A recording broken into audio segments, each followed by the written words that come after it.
ये होती है पब्लिक की पावर। इतनी खतरनाक फाइल थी एप्स्टीन फाइल। पब्लिक का पावर देखिए, उसने खुलवा दिया फाइल को। एप्स्टीन फाइल दिखाना पड़ गया तो पड़ गया। यहाँ पर यही एप्स्टीन फाइल अगर इंडिया में रहता है और उस फाइल में दुनिया के सबसे रईस इंसान और सबसे पावरफुल इंसान है, उन सब पे भारी पड़ गया। वहाँ का नेता और जितना बिजनेसमैन को गया था एप्स्टीन फाइल में, ये तो क्या करने चल गया था।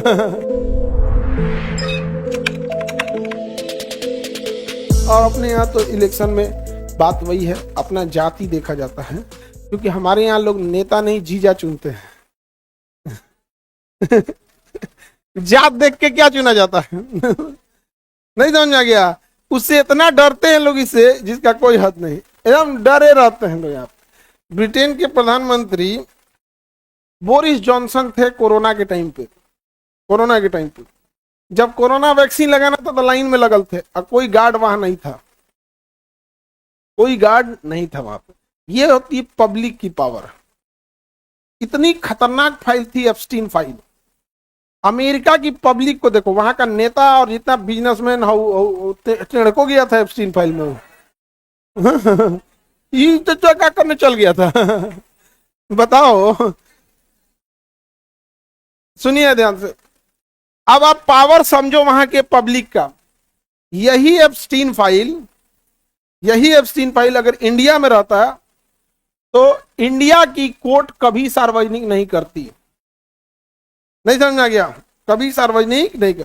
लेकिन अमेरिका की पब्लिक का पावर देखिए, उसने खुलवा दिया फाइल को। और इतने दरिंदे हैं जिसका कोई हद हिसाब नहीं। और उस फाइल में दुनिया के सबसे रईस इंसान और सबसे पावरफुल इंसान है, उन सब पे भारी पड़ गया अमेरिका का पब्लिक। समझ में आ गया कि नहीं?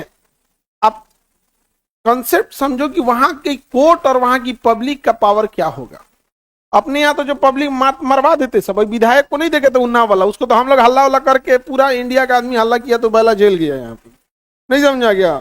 ओके, घर का आदमी करे निर्दोष है तो नार्को टेस्ट करा लो। हम तो स्वयं इस बात के खिलाफ रहते हैं कि किसी निर्दोष को सजा ना हो। अब ये को जेल काट के आया है 35 साल, बाद में पता चला निर्दोष है। लेकिन अमेरिका के लोगों की ताकत और अमेरिका की कोर्ट की ताकत सोचिए कितना है। अब आइए भारत में। ज्ञानेश भाई पे एक आदमी ने बताया कि जो मरा हुआ इंसान भी वोट डाल दिया है, मरा हुआ इंसान का वोटिंग पड़ गया है बिहार इलेक्शन में। तो ज्ञानेश भाई से कहा गया कि सीसीटीवी फुटेज दीजिए। तो ज्ञानेश भाई कह रहा है माताओं और बहनें को फोटो डाल सकते। अरे यार, तो तुमने फोटो के अकेले बैठ के खुद देखेगा? कह रहा है कि माताओं और बहनों का फोटो डालते ये हम पब्लिक में कर सकते हैं क्या? मतलब ये अकेले देखेगा? यार, ये तो खतरनाक आदमी है। वोट डालने के टाइम है, वहां कोनो कोई उघारे थोड़े नाच रहा है रे। अजब हाल है। वोट डालने का है ना। दूसरा देखो, आज भी इस समय भी हम कहते हैं इस देश की एक बड़ी समस्या है बांग्लादेशी घुसपैठ।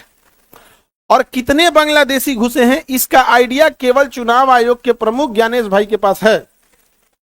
उसने 90 लाख लोगों का नाम काटा है और वोटर आईडी में पूरा नाम, गली, मोहल्ला, जिला, एड्रेस के साथ रहता है। अगर किसी का आधार कार्ड या वोटर कार्ड मिल गया, आप उसकी दुआरी पे पहुंच जाइएगा।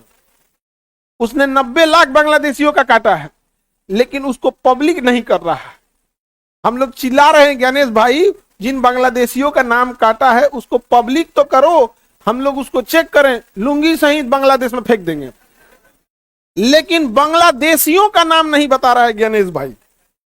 ऐसा क्यों कर रहा है? दाल में काला है। ज्ञानेश भाई बांग्लादेशियों को बचा रहा है।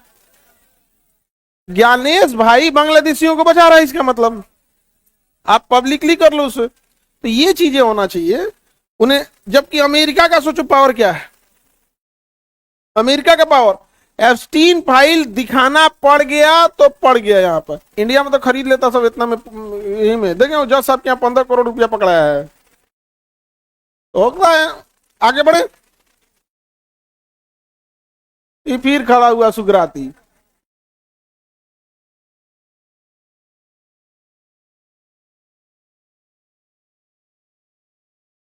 हटा दिया गया तो ये बात प्रधानमंत्री से पूछिए। बैठो। हाँ, अरे हम तो कहते हैं कि सीजीआई को होना चाहिए, उसमें हटा दिया गया तो प्रधानमंत्री से पूछिए। जो चीजें आदर्श होनी चाहिए, अब इसका कहना है कि ऐसा नहीं हुआ, ये हमारे पास में नहीं है ये सब चीज ना। हम तो सबसे पहले एक ही चीज पूछते हैं, ज्ञानेश भाई बांग्लादेशियों को बताओ, हमारे यहाँ सफाई कर्मी में रखेंगे उन सबको।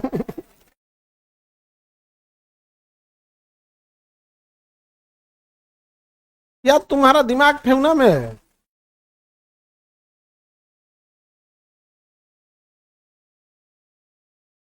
तुम्हारे घर क्या हो रहा है ये हम जिम्मेदार हैं उसके लिए, नहीं ना, ये तुम वहां जाके करो।